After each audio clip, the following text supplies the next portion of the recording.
अरे अरे, कोई तो रोक लो।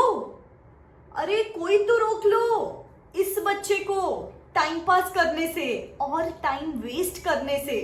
बेटा इट्स सीए फाउंडेशन एग्जामिनेशन, सितंबर में अपना एग्जामिनेशन है। आई नो 90 डेज है, लेकिन ये 90 डेज कैसे जाएंगे ना आपको समझ में भी नहीं आएगा। तो please before you waste any further time, this is the time to pull your socks on and start studying, so that वो रिजल्ट के दिन जब वो सक्सेसफुल देखोगे ना आपके मार्कशीट पे, तब रिग्रेट नहीं करोगे। जब रिजल्ट के दिन अपने मम्मी पापा की आंखों में वो खुशी के आंसू देखोगे, तब रिग्रेट नहीं करोगे। रिजल्ट के दिन वो सक्सेस स्टोरी पोस्ट करोगे ना, तब रिग्रेट नहीं करोगे।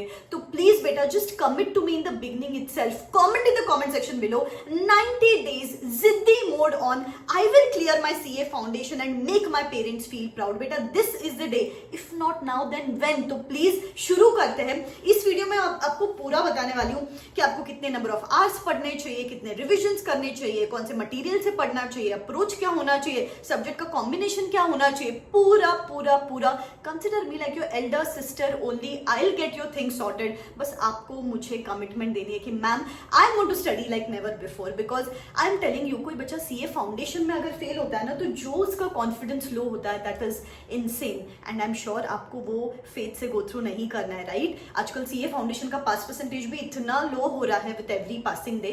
तो अपने को अपने गार्ड्स ऑन करने हैं, अपने को अपनी प्रिपरेशंस बढ़ानी है, और उसके लिए क्या करना है अभी मैं बताने वाली हूँ। ऐसे ही बहुत सारे वीडियोस बेटा time to help you, motivate you, guide you, give you the guidance, give you the study plans, सब कुछ, यस आई मीन सब कुछ आपको इस चैनल पे मिलने वाला है। तो क्या करना है, सिंपल सी बात है, दीदी के चैनल को सब्सक्राइब करना है, बेल आइकॉन हिट करके रखना है, so that you don't miss out even the slightest updates which I keep on posting on this channel. ठीक है, बिगिन करते हैं। सबसे पहले मैम हमारी तो क्लासेस चल रही है, क्या करें? यस आई नो आपकी क्लासेस चल रही है बेटा। इररिस्पेक्टिव आपकी क्लासेस चल रही है, आप पढ़ाई कर रहे हो, आपका कुछ और चल रहा है, दिन भर में एक 10 आवर्स की पढ़ाई निकालनी है एटलीस्ट, जो आपकी क्लासेस पेंडिंग है।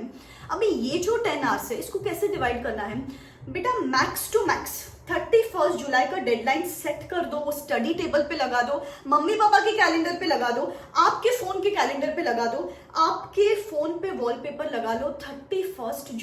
31 July is a deadline for you to get done with the classes. Problem क्या होती है पता है, अपन ना सिर्फ क्लासेस देखते रहते हैं, अगस्त आ गया, 15 अगस्त हो गया, 20 अगस्त आ गया, और फिर आपको लगता है अभी तक तो मैं सिर्फ क्लासेस देख रही थी, जो क्लास मैंने जून में देखी थी, अभी उसको पढ़ाई करने का जब टाइम आया है, मेरे पास तो टाइम ही नहीं है। 15 को एग्जामिनेशन है, 25 अगस्त को बुक खोल के बैठते हो। तो इसीलिए इट इज इंपॉर्टेंट, क्लासेस तो देखना है, लेकिन टाइमली क्लासेस खत्म करनी है, so that we can move on to the revisions, paper solving, RTP, 1.5 day plan and everything. ठीक है, सो 31 जुलाई बोल्ड में लिखो, जहां पे आपके क्लासेस खत्म हो जाने चाहिए। मैम तो सिर्फ क्लासेस करें क्या अभी? बेटा ये सबसे बड़ी गलती होती है। क्लासेस के साथ अपन सिर्फ क्लासेस देख रहे हैं। चलो अकाउंट्स का क्लास देख लिया, jumped to maths class, maths का क्लास देख लिया, जंप्ड टू लॉ का क्लास, फिर लॉ के बाद इकोनॉमिक्स का लेक्चर देख लिया, और दिन खत्म। बेटा इस तरीके से आप सिर्फ पैसिव रीडिंग करते हो, एंड इस वजह से बाद में जाके आपको क्या लगता है, मुझे तो कुछ याद ही नहीं आ रहा है, मुझे तो वापस क्लास देखना पड़ सकता है। तो इसीलिए सबसे इंपॉर्टेंट चीज जो अभी आपको ध्यान में रखनी है, यस ध्यान से सुनो, जो चीज आपको भी ध्यान में रखनी है, क्लासेस के साथ साथ रिविजन करना है। जैसे कि ऑन एन एवरेज एक क्लास आपकी कुछ 2 घंटे की रहेगी, 1.5 घंटे की रहेगी।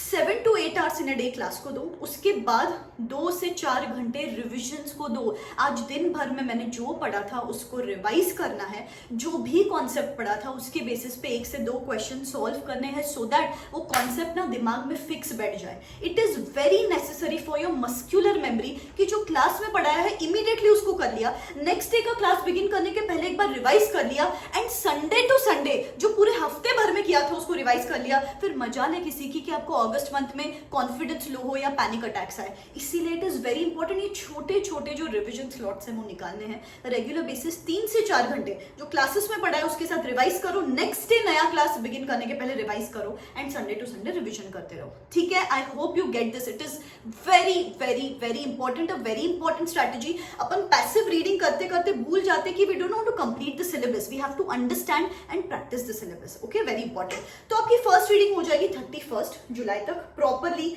एक्सटेंसिवली। उसके बाद अपन अगस्त मंथ में आते हैं। अभी बेटा आपको पता ही होगा अपने को 4 सब्जेक्ट्स है, so what we would do is August month में अपन हर सब्जेक्ट को 6 डेज देंगे, अप्रोक्सीमेटली 6 डेज पर सब्जेक्ट, या चलो एक हफ्ता दे दिया मैक्स टू मैक्स पर सब्जेक्ट, तो 7 days into 4 subjects 28 days. 1 August to 28 August extensively आपको रिटन प्रैक्टिस करनी है चीजों की, क्योंकि आपने क्लासेस के साथ तो 2-3 सम से प्रैक्टिस की है हर कॉन्सेप्ट के। यहाँ पे अगस्त मंथ में आपको प्रॉपर रिटन प्रैक्टिस करना है, नोट्स बनाना है, 1.5 डे के हिसाब से थोड़ी तैयारी करनी है, रिविजन्स पे ध्यान देना है और कॉन्सेप्ट बिल्डिंग करना है। तो अगस्त मंथ में from 1 August to 28 August revision का टाइम है और पढ़ाई को कंसोलिडेट करने का टाइम है। सेकेंड रीडिंग है ये, यहाँ पे आपको आरटीपीज भी करने हैं, पास 2-3 अटेम्प्ट के एमटीपीज भी करने हैं और एक फुल कोर्स का पेपर सॉल्व करना है 28 अगस्त तक। उसके बाद 29, 30, 31 बफर ले लो, बिकॉज कुछ ऊपर नीचे हो सकता है अपना। 1 सितंबर टू 10 सितंबर यहाँ पे अपन थर्ड रीडिंग करेंगे। Will implement 1.5 day before exam का प्लानर, बिकॉज क्या होता है इतने बड़े सिलेबस को अभी आप 15-20 दिन दे रहे हो लेक्चर्स के साथ, उसके बाद आप 7-8 डेज देने वाले हो, तो आपको पूरे सिलेबस को वो 1.5 डेज में कैसे करना है इसकी भी तो हैबिट होनी चाहिए ना। नहीं तो डायरेक्टली अपन एग्जाम में जाके वो 1.5 डेज में पूरा सिलेबस करने बैठते हैं और फिर अपन कुछ भी नहीं कर पाते, इसलिए फिर एग्जाम में प्रिपेयर नहीं कर पाते। तो अब सितंबर मंथ तो भूल ही जाओ, आप दिमाग में ये रखो कि मेरे पास सिर्फ जुलाई है और अगस्त है और जून के कुछ 10 दिन बचे हैं। तो सितंबर में अपन फर्स्ट 10 डेज में 1.5 डे हर एग्जाम को देंगे और एक और पेपर सॉल्व करेंगे और उसके बाद अपन अकाउंट्स की प्रिपरेशन शुरू कर देंगे। तो द लीस्ट, सपोज बेटा आप अभी से भी प्रिपरेशन चालू कर रहे हो तो 3 रीडिंग्स तो आपके आसानी से हो जाएंगे, और अगर आपने 50% क्लासेस ऑलरेडी कर चुके हो तो एक और रीडिंग बढ़ सकती है, 4 रीडिंग्स। तो आप मुझे बताओ, अगर आप ये 4 रीडिंग्स करते हो तो कौन आपको रोकेगा यार, कौन आपको रोक सकता है एग्जामिनेशन क्लियर करने से। बस आपको इतना मेक श्योर करना है, इसके आगे कंसिस्टेंटली पढ़ाई करो। अगर आपकी 50% पढ़ाई डन है, 8 घंटे पढ़ोगे तो भी सफिशिएंट है। 70% क्लासेस डन है तो 6 to 8 आवर्स पढ़ोगे तो भी सफिशिएंट है। लेकिन अगर आप अभी शुरू कर रहे हो तो बेटा पढ़ना पड़ेगा, 10 to 12 आवर्स पढ़ना पड़ेगा, क्लासेस देखना शुरू करो। अभी सबसे इंपॉर्टेंट फैक्टर यहाँ पे आता है, मैम क्लासेस फटाफट देख लूँ क्या, ट्वाइस स्पीड में फटाफट देख लेती हूँ। बेटा अगर आपको समझ में आता है ट्वाइस स्पीड में नो प्रॉब्लम, लेकिन अगर आपको समझ ही नहीं आ रहा है, बस क्लासेस भगाने के लिए देख रहे हो, don't do that. Classes are for understanding, बस भगा के खुद को तसल्ली देने के लिए कि मेरे क्लासेस हो चुके हैं, डोंट डू दैट। भले ही आप नॉर्मल स्पीड पे देखो लेकिन दिमाग में कॉन्सेप्ट फिक्स करके निकलो, ठीक है। सो या दिस इज द स्ट्रैटेजी। बाकी कौन से सब्जेक्ट को किस तरीके से पढ़ना है, लॉ को कैसे पढ़ेंगे, अकाउंट्स को कैसे पढ़ेंगे, मैथ्स को कैसे पढ़ेंगे, ये सब मैं टाइम टू टाइम आपको बताती रहूंगी। बस आप फिलहाल ये मेक श्योर करो कि क्लासेस हो जाए।